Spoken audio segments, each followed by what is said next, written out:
We are kicking off with a guy, the last guy to win a high school football game in Arlington is the head coach of the 6A Division I state champion North Crowley Panthers. It's our friend, Ray Gates. Coach, thanks for kicking us off in style today. Man, I appreciate it. It's a blessing to always have an opportunity to come and, kick it with you guys and, talk a little ball. The fit is exceptional. Yeah, Let's start there. You're looking sharp. Well, you win a state championship, they take care of you, so, you got to step your game up. So Now, did you pick that suit out or did Mrs. Gates pick it? Nah, my wife don't dress me. Oh, yeah? Let's go. All right. Man. She I wouldn't have got her, if I didn't know how to dress. There you go. I got you. Okay. All right. Okay, so we are now, you guys are 7 months into your reign as the kings of Texas high school football, 6A Division I state champs. The main event, and you guys won the main event, you got the belt.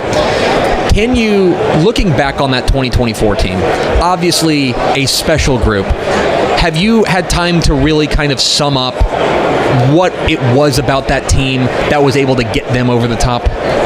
Yeah, that was a special group for us. We got to North Crowley 3 years ago, and a lot of those guys were sophomores. And so we kind of grew up together, me as a head coach, them as players in our program, and what that would look like and the foundation that we wanted to set. And over the course of, those 3 years, that team ended up being 42-2. And when you play a lot of football games and you play, the best competition in the state of Texas, it prepares you for the moment. And last year was kind of that culminating moment for us when we had, an opportunity to play Duncanville again, who beat us and put us out of the playoffs our second year. And to be able to play them and to beat them the way that we did, at a packed house, an unbelievable crowd, put us in position to go and win it all. And so we were, fortunate, and a lot of veteran leadership, and I think those are things that really helped us, last year. Looking back at the offseason, though, when you win a state championship, you get pulled in a lot of different directions. You get asked to speak at a lot of events, and I know that's an honor to get asked to do those kind of things.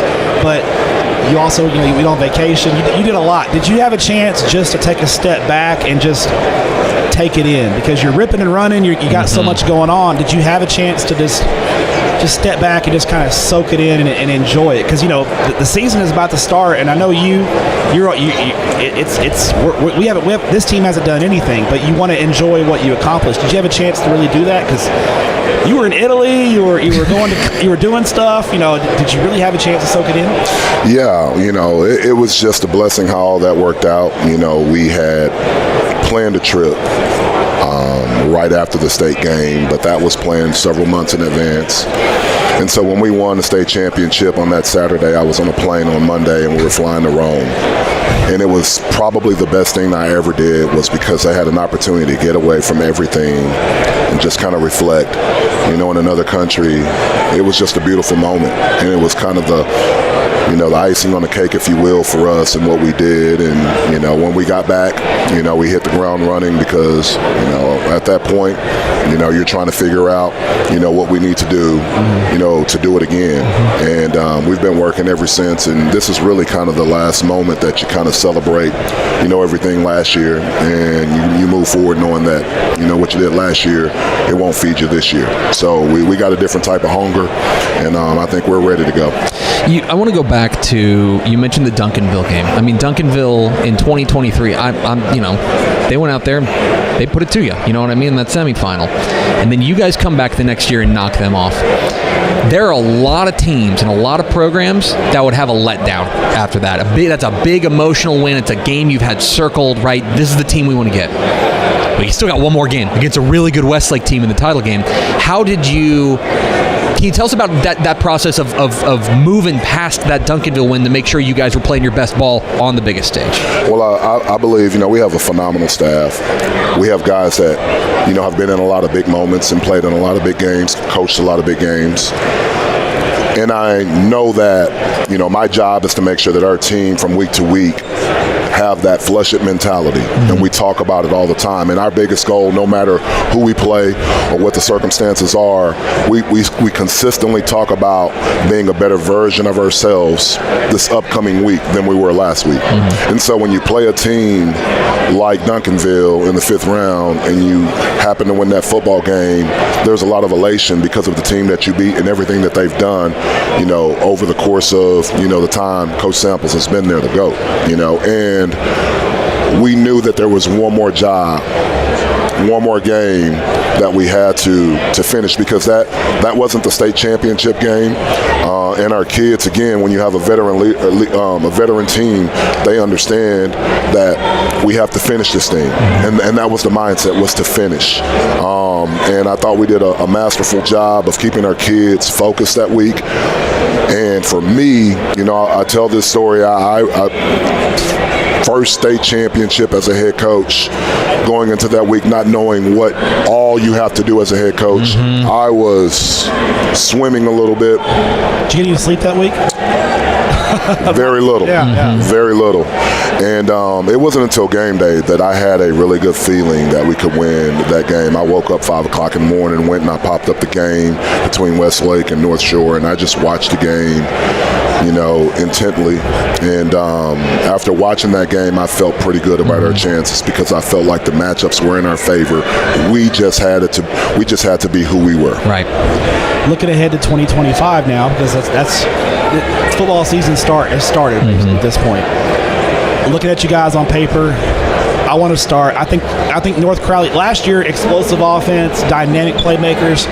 I think this year, defensively, you guys have some dynamic playmakers and some game changers on that side of the ball. I think you guys have a chance to be among the best defenses in the state of Texas, maybe the best defense in the state of Texas. Looking at your defense, what makes you feel really good about this group? You being a defensive guy, you were a defensive coordinator prior to being a head coach. I know you know a lot about defense. That group, I think, has a chance. What makes them have the potential to be? Because they haven't done it yet, but they have potential to be special, don't they? Yeah, absolutely. I think a lot of it starts with, again, just the leadership. And on our football team, a lot of the guys that are coming back that played a lot of football for us, they're on the defensive side of the ball. And when you can come out and you can play a lot of football games over the course of 3 years with a lot of guys, and you're playing late into December, when you finish, no matter what, you start in January, and the guys, you call something and they automatically know what you're talking about. They can line up, they can execute. So you start talking about IQ football, and we're building on the knowledge that we have. And so I think, number one, I think we have a really smart group of guys on defense that understand, why we call things and how we want things to fit together. And then when you look at the talent across the board, I think it has to start with the guys up front. We have a lot of depth, maybe the most depth, I've had in my coaching career up front on the defensive line. And I'm really excited about those guys. Donovan Uganzi, defensive end, 6'4", guy who is super athletic. We have another one, 6'4", kid, and Jerome Irving, who will make a name for himself this year. We have Demrick Isaac, a 6'5" defensive end. And then we have Antonio Smith, another defensive end for us. That's a 6'3" guy. And we have a lot of long lever guys. The defensive ends this year are long lever guys with high motors. And so I'm really excited about them. And then the D tackles, all of those guys are back. We have all of those guys back from last year. And, Gleason, he was the MVP of the state game. He's back with Damari Beasley, Trey Tate, Calvin Wilkinson, and so Wilkins. So we have a lot of depth up front, and then the linebacker crew is one that we're excited about with a lot of depth. And a lot of guys that play for us. But when you talk about the back end, I think that's where we're going to make a lot of money with the Power 4 secondary. We're really, really deep, super talented in the back end.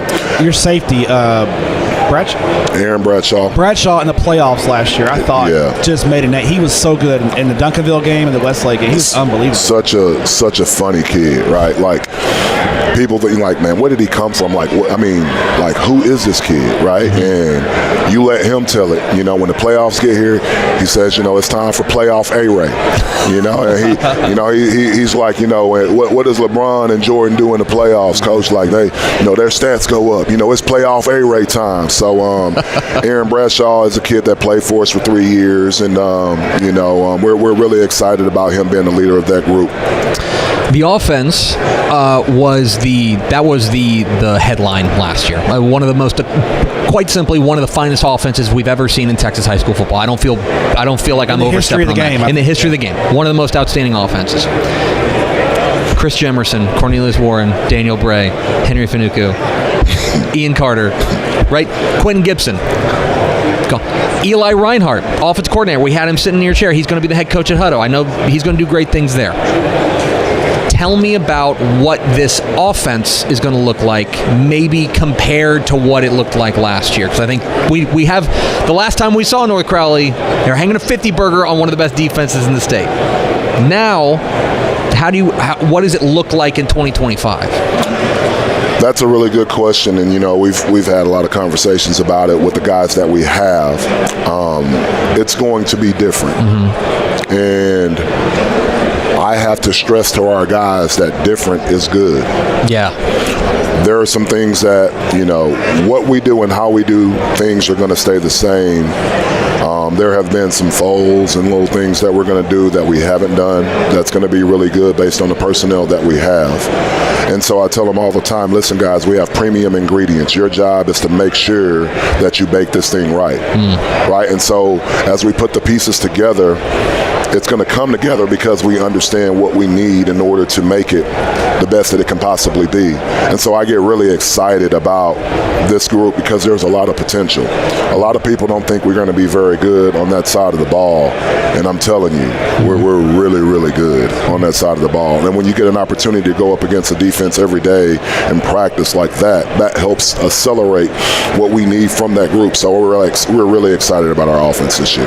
Coach, I got one final question for you. You are a proud native of Shiner, Texas, and a lot of your relatives have done great things in Shiner. You did great things. Your picture is in Dave Campbell's Texas Football back when you were a running back there for the Shiner Comanches back in the day. I'm sure you know a little bit of the Flexbone technology, not Flexbone, veer technology.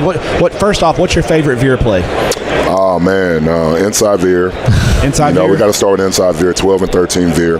We're going to read, the three technique, and we're going to pitch off, that 5 technique. Tell Coach Park to put that in, maybe just for Nah, we're not going to run that split back veer. All right, and then you were a 4-sport guy at Shiner, football, basketball, baseball, and track, right?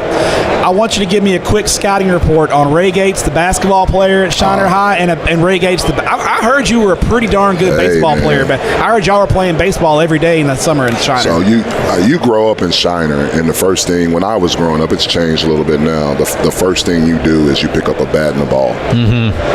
And so that was my first love, was baseball. I remember in the 6th grade, we wrote a letter to our future selves, and we opened up those letters. It was a time capsule. We opened those up our senior year in high school, and I was reading it, and I started laughing because I wanted to be a professional baseball player. So that was, the first thing that, I learned to really play was baseball. And then when I got into junior high, that's when football kind of took over, and, loved that. Basketball, I was a district MVP.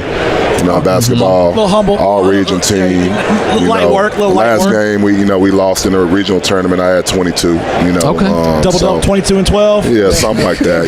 My game was right. Were you a pull hitter? And like if somebody threw you a fastball, were you pulling that thing? I was really good in baseball. I played a lot of different positions.